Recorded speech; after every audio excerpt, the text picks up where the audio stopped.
We are looking onto a square generally known in Piranesi's day as the Square of the Horsetamers, named after the giant statues that date from the beginning of the 3rd century. Two palaces overlook the square. One is the Palazzo della Consulta, then the Vatican Centre for International Diplomatic Relations. But more important, on the far right, is the Quirinal Palace. This was the residence of the Pope, who then lived there with relatives and a large staff. In his key to the print, Piranesi simply identifies number 1 as the Pope's Palace.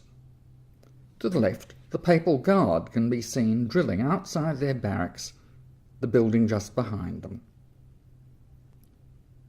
Several grand coaches are stationed close to the palace.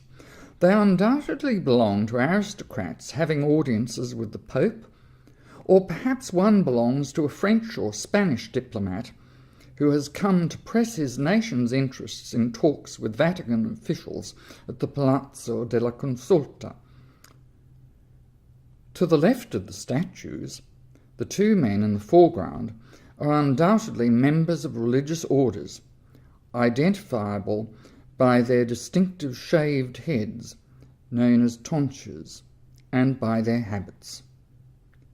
In the middle ground, closer to the soldiers, well-to-do visitors find as much interest in the parading soldiers as do visitors today at Buckingham Palace. Piranesi has also included some figures who represent a rather different layer of society.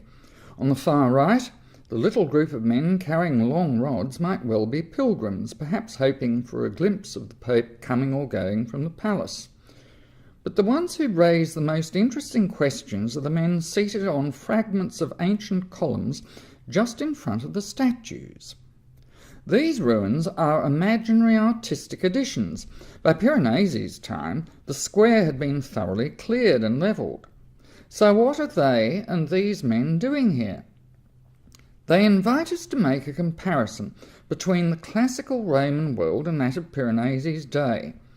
In a number of views, such people carry on their daily lives, often highly animated in their gestures, but seeming oblivious to the great classical heritage which sometimes looks like little more than a grand theatrical backdrop. Is Piranesi suggesting that the world of his day is trivial, almost lost, in comparison with the grandeur of classical Rome?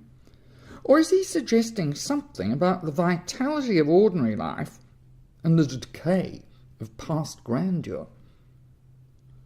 Today, the Quirinal Palace is the home of the President of the Republic.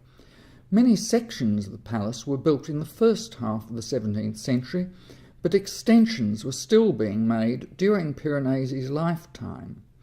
And although we can't see it in this particular view, new additions included a coffee house to cater for tourists.